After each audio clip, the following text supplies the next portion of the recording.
বাংলাদেশ 5ই আগস্টের অতীতে ফিরে যাবে না। বাংলাদেশে আওয়ামী লীগ ফিরে আসতে পারবে না। বাংলাদেশে দিল্লির দাসত্ব কায়েম হবে না। বাংলাদেশে কত সাংবাদিক সুশীলরা এদেশের আজাদীর লড়াইকে দিল্লির কাছে বেচে দিতে পারবে না। এই বক্তব্য খুব পরিষ্কার।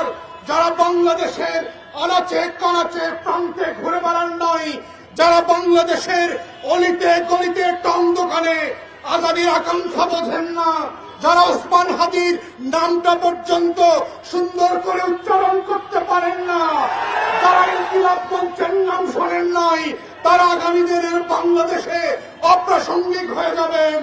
এবং এটাই হচ্ছে আগামী দিনের রাজনীতির মূল তত্ত্ব কথা। এটাই হচ্ছে আজাদীর বাংলাদেশ। এটাই হচ্ছে বাংলাদেশ।